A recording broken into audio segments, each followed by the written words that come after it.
Joe Thomas in the morning. Thank you for joining in, being part of the program, and taking us along with you wherever you go, or downloading it like William Shatner. I live it more in reruns than I do in first run, although plenty of you, and really it's a gift to think about, how many people are tuning into a television program hosted by a radio guy in these mornings, but I appreciate it. And joining us now, our friend from the Free Enterprise Project. He's the chief counsel and director. He is Scott Shepard. It is, as they refer to it, shareholder season going on there, where they go and use their positions in these shareholder meetings to push a conservative agenda. And Scott, it's good to hear from you again. How are you doing, sir? I'm terrific, Joe. How have you been? Oh, we've been busy about to launch a radio station, so I've got my own hands full. You'll wind up being shareholders. My wife will sell you half of her shares of Thomas Media LLC, and next thing I know, you'll be there asking me, "So what was that the stuff you said about hung cow there?" And it's Well, buttonholing I think me. you can keep from being too woke, right? So I won't have to come after you too hard. Woke, never mind. I'm worried about being awake. I went to see the Dixie Dregs last night in Washington, D.C., along with the Steve Morse Band, and we haven't seen them in 20 years. And I think we returned home at 2:30, and I got up at 3:45. Now, to be fair, my wife did all the driving, so a lot of that 11 p.m. till 2:45, I was sleeping in the passenger seat of a car. But awake is much more of a challenge to me than woke is. But woke is what you chase on these in these shareholder meetings, and you've had some big ones the last week or so. Scott, catch us up. Yeah, we've been talking to energy companies this year about their net zero commitments and the absolute lack of foundation or basis or fiduciary duty for doing that. What it boils down to is China and India and the rest of the non-West are growing their carbon output at Mm. massive rates. What the West does just doesn't matter anymore. And so they're spending all of this money to make their companies less viable for no purpose whatever, no climate purpose whatever. But Um, that's the point we've been making about this climate stuff forever, is that it makes no difference. And as a matter of fact, I think there's a reasonable case to be made that it's less green. We just ran down all these billions of dollars that Senators Kaine and Warner announced are coming into the Commonwealth of Virginia to subsidize more solar panels made in China, mined by slave labor in sub-Saharan Africa. But then, when you ask somebody, I mean, this is like COVID, Scott. When I ask somebody, so where do we and how do we dispose of these solar panels when you stop working in 20 years? I get this. You can't. No, it's like I yelled ivermectin in a crowded emergency room, Scott. It's all of a sudden, you're just part of the Koch brothers apparatchiks if you ask that question. But I think the fact that they won't answer it is important. well, I think that's right, but it's not just the Koch brothers anymore. Now the Cuomo brothers are taking ivermectin. And Right. it's not going to be too long before the clowns at BlackRock and State Street and Vanguard quietly have to admit that they've wasted an enormous amount of money in this green boondoggle. One of the things I said to last week, we had the meeting at BlackRock, and one of the things I said to Larry Fink is, you're constantly violating your fiduciary duties. When you force behavior on companies, did you force any move into EVs on the auto companies? Because if you did, on the terrible basis of bad evidence that you have, aren't you going to be personally liable for all that stupidity and all those billions and billions of losses? Now, I don't think he'll ever have to pay it, but it does concentrate the mind a bit. Well, but isn't that the whole point of ESG and the Securities and Exchange Commission actually trying to memorialize environmental social governance as a thing, so that you now have a get out of jail free card? If you lose everybody's money, it's like, well, at least we gave it to good things, quote unquote. I guess whatever gets determined to be a good thing, Scott. That's the mind numbing part of this that you've chronicled so well at the Free Enterprise Project. Well, and what we've seen for years is that these companies have pretended to do well by doing good, but instead they're just doing left. And it won't surprise you or your listeners to hear that left wing solutions are not money earning or problem solving solutions. The left is always wrong. Now the right's wrong quite a bit too, but the left is always wrong about everything. Well, and your point is if we're looking for authority figures to tell us what to do, generally they're wrong, often because they've been co-opted by somebody who wants their particular thing to be subsidized, if not just authorized with a stamp from USDA or whatever it may be, and that's something that's a corruption that goes beyond political parties. Well, I think that's right. I think the primary problem is that the love of money is supposed to be the root of all evil. That's either from Chaucer or the Bible or something. But I would like to amend that. I'd like to say that the love of controlling other adults is the root of all evil. So Mm-hmm. anybody who wants to tell other people what to do, they're wrong to begin with because they start from an evil place. Right. Uh, so, Scott, what and this always fascinates me. So you're talking to Larry Fink and you're buttonholing him on this. I mean, do they just blow it off saying, "Oh, here's Scott again"? He's at the because my listeners, my viewers here now in Rumble and YouTube land. They want to know. I mean, is this having an effect? Because, and I remind them that as von Steuben said to Washington, this is your country.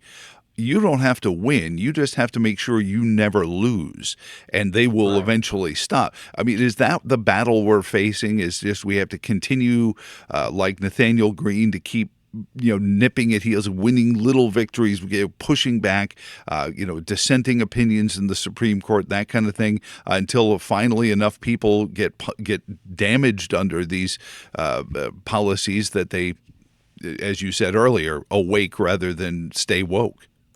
Well, Joe, you've won my heart. I mean, making obscure Revolutionary War references, that is absolutely the way. I'm a scion of Mr. Jefferson's University, and I eat that stuff up. But I'll tell you the problem we have in the United States, because we are the last best hope.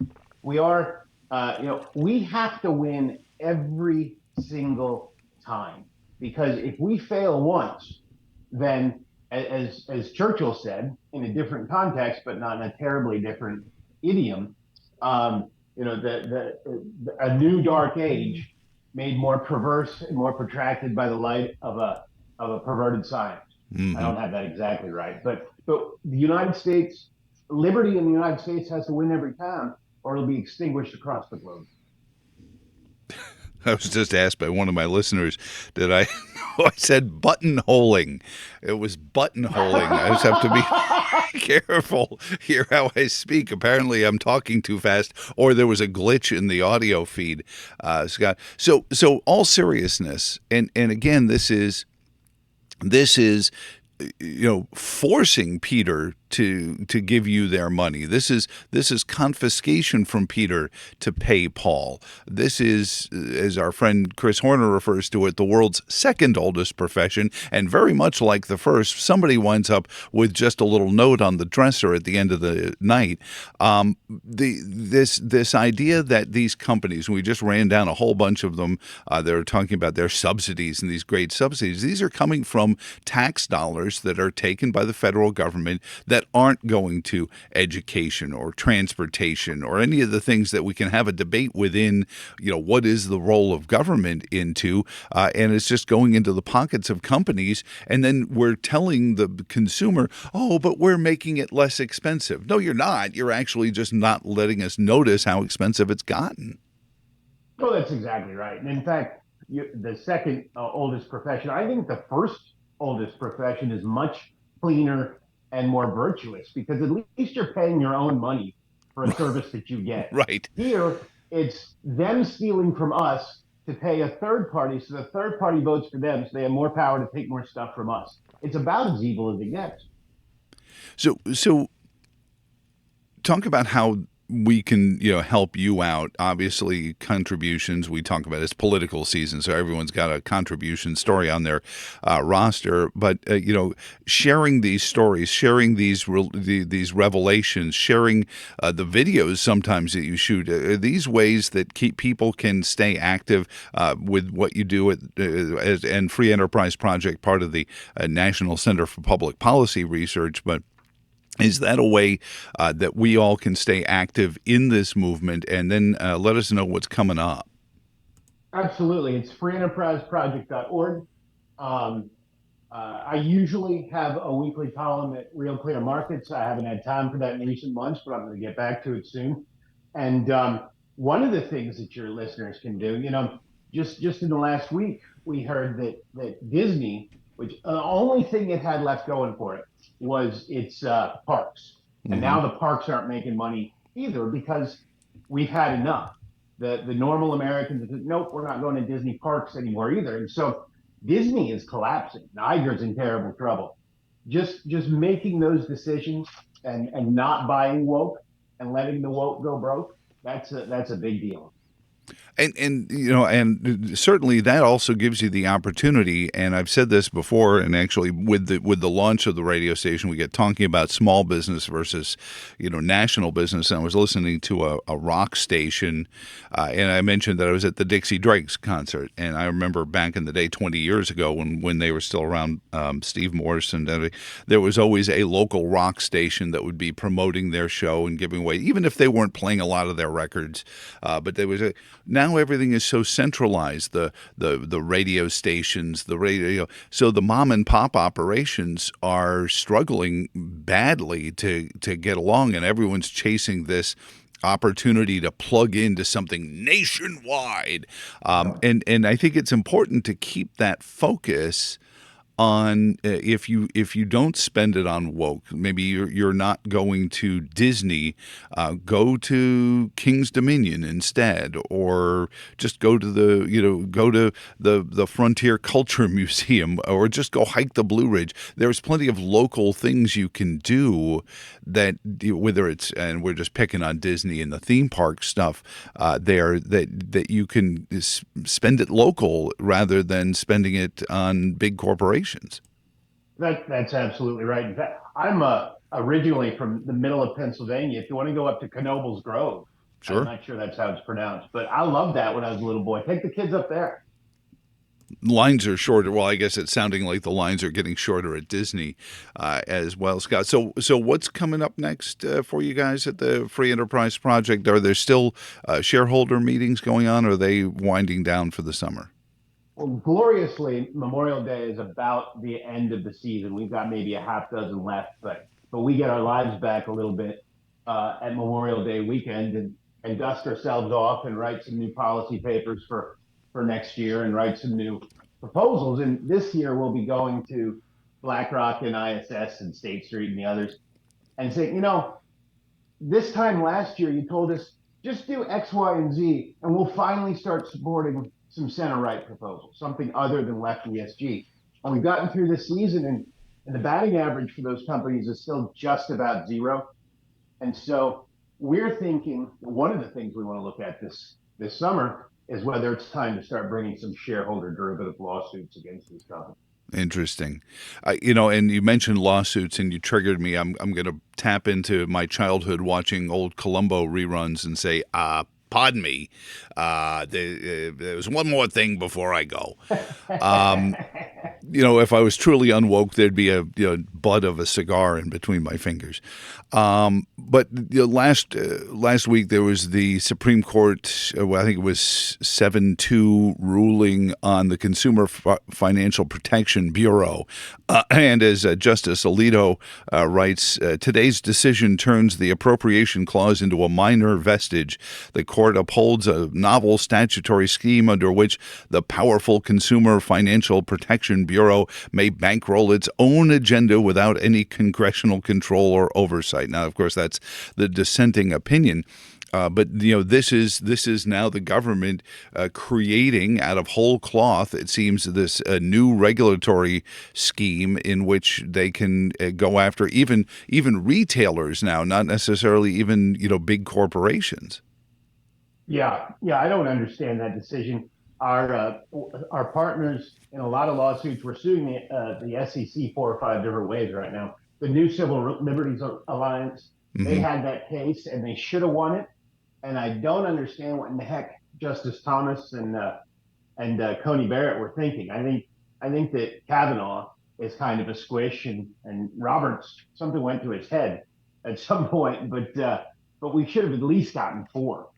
Right, and well, I wonder if all this assailing Clarence Thomas and Ginny Thomas hasn't had an impact on some of his decisions. He doesn't strike me as the kind of person who would do that, but certainly in a case like this, where Congress has clearly been behaving unconstitutionally, I thought that was the point of the Supreme Court, was to say no, no, no, no, no, that was unconstitutional what you just did there, so you have to undo it all. But maybe that's a bad sign for our Chevron ruling to come. Scott, tea leaves to discuss. I don't know if you have a thought on that. Otherwise, we'll let you get into your Memorial Day weekend.